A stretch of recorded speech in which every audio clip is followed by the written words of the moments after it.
Nama saya adalah Romo Albertus Bagus Laksana SC. Sekarang saya menjadi Rektor Universitas Sanata Dharma di Kota Jogja. Saya sebetulnya dididik sebagai seorang teolog, ahli teologi komparatif, perjumpaan teologis antara berbagai macam tradisi agama. Tetapi saya selalu tertarik juga ketika studi dari dulu di STF Triharkara, terutama mendalami filsafat aneka macam, terutama filsafat kontinental Eropa, tetapi juga filsafat Timur. Kemudian saya dalami filsafat Islam, filsafat Arab, begitu setelah di program doktoral yang saya lakukan di Amerika Serikat kebanyakan. Nah, maka itulah concern saya secara akademis, bidang teologi, filsafat, humaniora, ilmu sosial kritis, sastra, dan sebagainya. Dan saya dapat dikatakan menikmati hal itu ya. Kalau boleh mau cerita dulu, saya sebelum menjadi mungkin pejabat akademis di kampus itu masih punya banyak waktu untuk mengajar. Hari Senin saya mungkin mengajar sastra Inggris, tetapi isinya sastra Turki gitu ya, Orhan Pamuk dan sebagainya di kajian bahasa Inggris Sanata Dharma. Hari Selasa saya mengajar Trinitas, Kristologi, hal-hal yang berat dalam teologi Kristiani dan Katolik di Fakultas Teologi Universitas Sanata Dharma. Kemudian saya mengajar kajian religi di Sanata Dharma, pendekatan religious studies yang aneka macam itu. Kemudian saya mengajar banyak hal di UIN, Sunan Kalijogo, di Jogja juga, pendekatan terkini dalam banyak bidang termasuk dialog antaragama, kajian Islam, kajian-kajian filosofis yang dasariah juga untuk para mahasiswa S2, biasanya kajian teks dan sebagainya, dan juga memberikan seminar lagi di Fakultas Teologi dan sebagainya. Itulah minat-minat intelektual saya, dan saya juga menjadi redaktur di majalah Basis dalam waktu yang lama sampai sekarang juga, yang menjadi latar belakang pemikiran-pemikiran budaya, filosofis, pendidikan dan sebagainya, bahkan yang juga teologis dan spiritual gitu ya, yang saya lakukan selama ini. Dan di tahun 2023 saya menulis buku diterbitkan oleh penerbit Canisius, judulnya Jalan Melingkar, Menafsir Politik, Etika dan Agama bersama Paul Ricoeur. Bukunya ini tahun 2013 sebetulnya ada peringatan 100 tahun Ricoeur gitu ya, dia meninggal tahun 2005. Tetapi saya menulis ini dengan banyak alasan begitu ya. Pertama karena sejak dulu saya sudah mendalami filsafat barat dan kontinental, terutama bukan filsafat yang mungkin lebih ke Anglo-Saxon, dan ketika saya ada di Amerika di Boston College, saya punya dosen Richard Carney yang adalah muridnya Paul Ricoeur. Dan saya membaca buku-bukunya, bertemu dia di banyak konferensi. Ada banyak hal yang kelihatannya jauh lebih menarik lagi nih mengenai Paul Ricoeur ini, sehingga saya di sela waktu saya menulis disertasi, saya juga melakukan banyak perjalanan di Eropa, di Prancis, di Belanda, riset di Leiden, kemudian di banyak tempat lain termasuk di Timur Tengah. Di sela-sela waktu saya membaca karya-karya mengenai Ricoeur dan sebagainya, dan akhirnya terkumpul cukup banyak gagasan begitu, mungkin tidak sangat orisinal, tetapi saya terkesima dengan figur dia. Paul Ricoeur adalah filsuf Prancis yang beragama Protestan dan saleh. Mungkin tidak banyak filsuf Prancis yang saleh begitu ya. Secara religius dia Protestan, saleh, membaca kitab suci di dalam keluarga. Itu menjadi kebiasaan yang luar biasa, menafsirkan kitab suci dengan dia bilang metodenya pneumatologis, jadi mau mencari makna untuk kehidupan sehari-hari begitu ya. Tentu saja dia bergaul dengan Gabriel Marcel dan sebagainya. Nah, saya memberi judul buku ini Jalan Melingkar itu ada alasannya. Ini kata-kata mungkin dari saya terjemahan untuk sebuah konsep dasar dari filsafat Ricoeur, yaitu detour dan return. hermeneutika, menafsirkan teks, menafsirkan kehidupan, menafsirkan simbol, narasi dan sebagainya itu adalah bagian dari jalan melingkar yang harus dijalani manusia. Manusia untuk memahami diri harus keluar dari diri sendiri, melingkar gitu jalannya, tidak langsung. Dia mengatakan jarak terjauh dari yang ada adalah dari diri ke diri. Karena orang tidak bisa memahami diri tanpa menggunakan acuan di luar, budaya, simbol, mitos, sejarah yang panjang, peradaban yang dibangun oleh generasi-generasi sebelumnya, kenyataan-kenyataan sosial yang lain, peristiwa-peristiwa, dan itu adalah jalan panjang dan melingkar gitu ya. Tidak ada jalan yang direct, yang langsung, yang singkat, katakanlah dalam bahasa Jawa pintu brutulan gitu ya, untuk manusia agar memahami diri sendiri dan mungkin juga untuk masyarakat bangsa kita termasuk untuk memahami diri sendiri gitu ya. Nah, saya juga menulis ini karena peduli pada masalah-masalah kebangsaan dan sosial kita. Tahun 2023 waktu ini buku mulai ditulis atau mulai mau diterbitkan gitu, juga banyak peristiwa-peristiwa sosial politik menjelang pemilu yang panas, apalagi di tahun 2024 ini. Perdebatan itu semakin panas dan mungkin banyak orang bingung. Etika itu dibicarakan dengan gegap gempita, dengan banyak persoalan yang sangat mendesak. Apakah ini etis? Presiden kampanye atau tidak? Bukan soal hukum saja, tapi soal etika, soal kehidupan yang patut, yang baik, leadership dan sebagainya. Dan Paul Ricoeur itu peduli sekali mengenai persoalan-persoalan etika individu, tapi terutama juga komunal, kebangsaan. Maka di bab tertentu di buku ini saya menganalisis ya beberapa sebetulnya benih dari buku ini saya sudah tulis dulu. Maka ada analisis pemilu mengenai tahun 2014, 2019 dan sebagainya. Saya hubungkan dengan persoalan tafsir diri dan tafsir bangsa yang cenderung bisa menipu di saat pemilu kalau kita tidak kritis gitu ya. Ada wacana politis yang utopis gitu ya, ada utopia, kita mau membangun ini, lapangan pekerjaan sekian, kita mau melesat menjadi bangsa yang nggak tahu, generasi Indonesia emas dan sebagainya, dengan retorika-retorika yang mungkin berbunga-bunga. Tetapi kalau mau melihat pemikiran Ricoeur, kita mau kritis apakah itu utopia yang kosong atau utopia yang disruptif, menyentak gitu, membuat kritis pada kita mengenai kehidupan kita sekarang dan cita-cita yang membebaskan itu di masa depan, supaya itu tidak menipu, tidak meninabubukkan, tidak, dalam bahasa Ricoeur itu mystifikatoris gitu ya, menyembunyikan kepentingan-kepentingan, kemudian dibahasakan secara ya mistis yang buruk gitu, mystifikatoris, membuat orang mungkin terkesima tetapi gagal paham sebetulnya dan gagal untuk bersikap kritis gitu ya.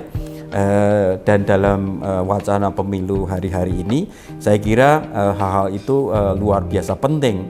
Subjudul dari buku ini adalah Menafsir Politik, Etika dan Agama bersama Paul Ricoeur. Ada persoalan politik yang luar biasa genting di Eropa waktu itu, di zaman Ricoeur masih hidup juga sudah ada banyak persoalan identitas yang sempit gitu ya. Bahkan hari-hari ini kita akan melihat ya, di Belanda siapa yang menang, Prime Minister atau Perdana Menteri Belanda yang baru, ya dari partai yang sangat konservatif, anti imigran gitu ya, politiknya sangat sempit. Padahal Eropa menurut Paul Ricoeur dan terutama muridnya itu Richard Carney yang tadi saya sebut itu sebetulnya harus punya, Eropa itu adalah seorang dewi yang punya mata yang belok gitu, yang mestinya melihat semuanya dengan sangat terbuka gitu ya. Tetapi kenapa di Eropa ada banyak juga kesempitan-kesempitan politik itu yang diprihatinkan oleh Paul Ricoeur dan sebagainya. Dan by the way ini interesting ya, Paul Ricoeur itu pernah punya asisten yang namanya Emmanuel Macron yang sekarang jadi presiden. Nah, silakan menghubungkan apakah hubungannya ini oke-oke saja atau tidak oke gitu. Politik Macron akhir-akhir ini apakah sejalan dengan politik yang digagas Ricoeur mengenai kehidupan yang baik, kehidupan yang etis dalam institusi-institusi yang adil dan sebagainya gitu ya. Tapi kembali ke tadi ya, motivasi saya untuk mengangkat Ricoeur yang sering disebut mungkin atau sering dikenal sebagai filsuf hermeneutika, tetapi dia juga menafsirkan tidak hanya teks tapi juga sosialitas kita gitu ya, eksistensi kita sebagai makhluk yang selalu mencari makna tapi tidak sempit, mencari maknanya luas gitu, belajar dari kenyataan-kenyataan yang begitu luas, dan itu yang kita butuhkan sekarang di tengah kesempitan-kesempitan politik di Eropa, di Amerika. Donald Trump itu mungkin ya kayaknya pasti dia akan mewakili Partai Republikan, nanti mungkin bertemu dengan Joe Biden dan ada ketakutan dia akan berkuasa lagi. Ini dalam arti tertentu bencana untuk sebuah demokrasi yang menekankan etika, menekankan kehidupan yang adil, perilaku yang tidak diskriminatif terhadap semua orang, seperti yang dicita-citakan Ricker ini ya, ditor lewat politik yang beradab mungkin istilah kita gitu ya. Maka ini sungguh sangat relevan pemikiran-pemikiran dia yang kritis mengenai hal-hal itu gitu ya. Nah, saya juga sedikit personal ini menulis ini karena Paul Ricoeur ini orangnya tadi saya katakan seorang penganut Protestan yang saleh, tapi juga filsafatnya itu tidak meledak-ledak seperti filsuf postmodern Prancis waktu itu, Derrida dan teman-temannya gitu ya, yang mungkin dianggap seksi, pemikirannya meledak-ledak, seperti meretas batas-batas gitu. Paul Ricoeur mungkin lebih konstruktif, lebih dalam arti tertentu low profile. Dia itu menyebut diri sebagai pemikir jembatan gitu ya, mau menghubungkan banyak hal yang mungkin tidak langsung terhubungkan gitu ya, antara agama, politik, etika. Subjudul dari buku ini itu semua terhubungkan, juga terhubungkan dengan dirinya sendiri gitu ya. Jadi di bab tertentu di sini di agak awal saya bercerita mengenai siapa Paul Ricoeur itu sangat menarik gitu ya. Karena filsafatnya berasal dari kesadaran diri dia sebagai seorang manusia untuk selalu bertanya mengenai makna eksistensi dia gitu ya, yang tidak berhenti pada diri dia. Dia itu sebagai anak sangat tragis saya kira ya. Umur mungkin 7 bulan dia kehilangan ibunya. Kemudian ketika masih belasan tahun dia kehilangan ayahnya pada Perang Dunia Pertama gitu ya. Ayahnya menjadi serdadu Prancis. Memang dalam Perang Dunia Pertama Prancis termasuk yang menang gitu. Tapi kemudian Ricoeur bersedih juga bapaknya itu tidak ditemukan sampai akhir perang gitu ya. Belasan tahun kemudian baru dinyatakan bahwa dia gugur. Tetapi pada saat itu Paul Ricoeur sudah berpikir mengenai pasifisme. Jadi dia punya pemikiran mengenai perdamaian. Dia sangat membela perdamaian sebagai tanpa kekerasan, sebagai nilai hidupnya dia yang dasar. Ketika dia tahu bahwa ayahnya itu gugur dalam perang meskipun dianggap pahlawan, nah tapi dia hatinya masih terusik. Perang ini benar apa enggak? Tapi kok ayahku mati di perang ini ya? Gitu ya. Dia mempunyai pergulatan batin seperti itu. Jadi makna dirinya itu dihubungkan dengan peristiwa di luar dirinya yang besar, Perang Dunia I, kemudian juga melewati Perang Dunia Kedua. Nah, belum selesai tragedi keluarga itu karena kakaknya dia, namanya Alice, itu meninggal. Dan Ricoeur agak merasa bersalah juga ya, karena kakaknya ini nggak terlalu sukses, nggak pintar gitu sekolah, sehingga perhatian orang-orang pada dia itu sedikit.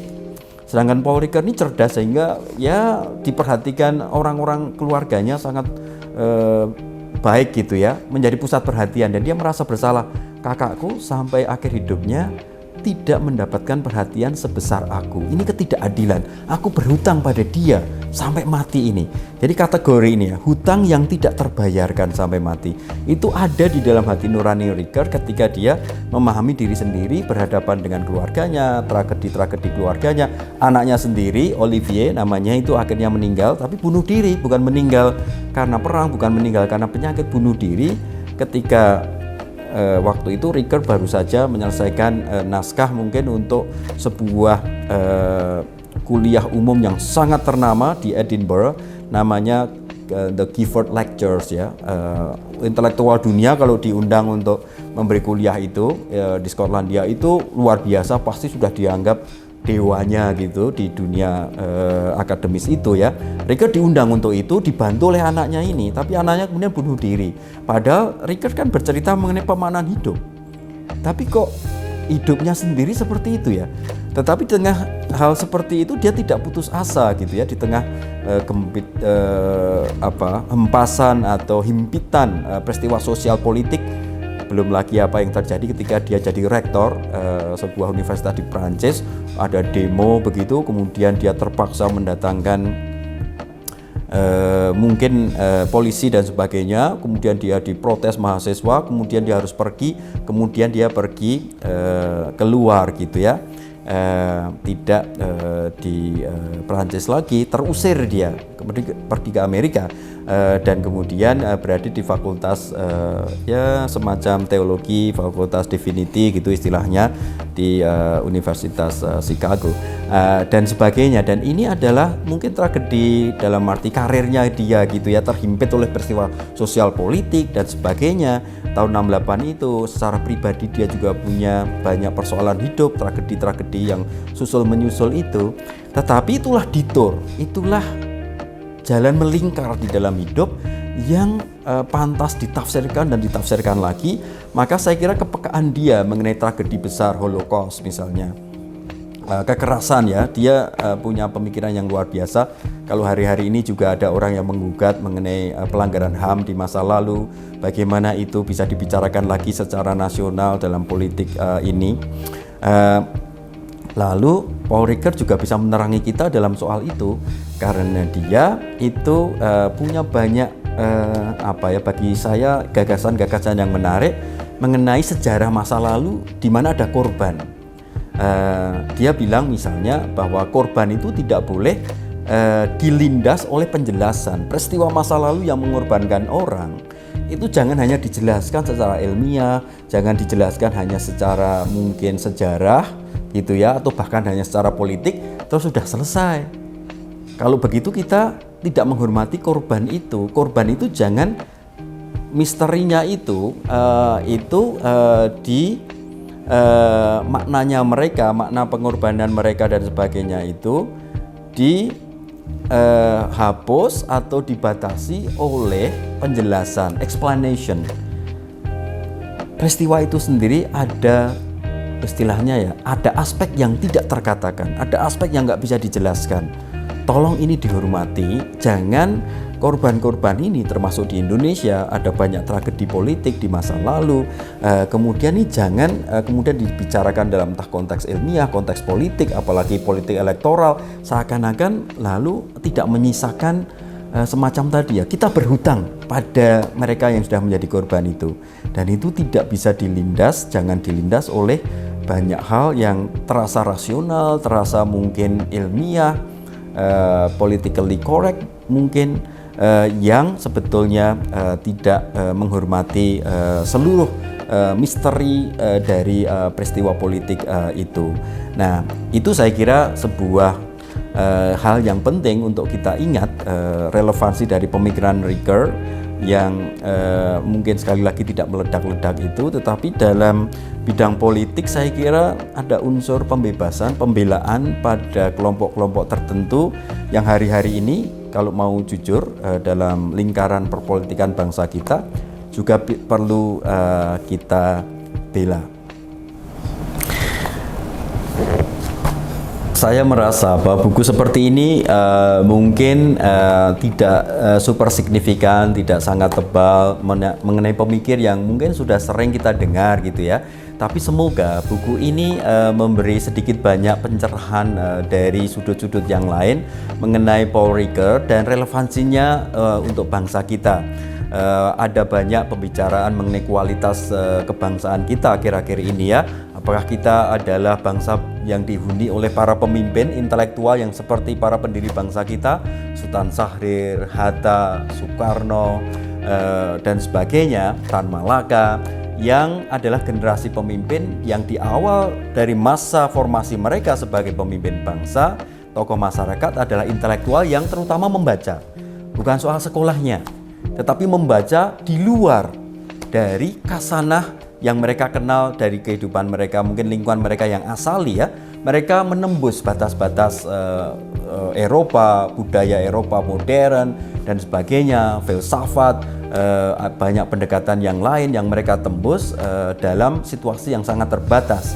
Maka saya kira kalau kita punya niat untuk memperbaiki kualitas bangsa kita sesuai dengan amanat dari para intelektual pendiri bangsa itu, kaum muda, intelektual, wartawan, siapapun yang tertarik itu bisa mencoba melihat pemikiran Ricoeur ini, dan semoga buku ini berguna untuk semakin banyak orang dan mungkin juga bangsa kita lewat kegiatan kita yang sangat serius, yaitu membaca dan kemudian terlibat.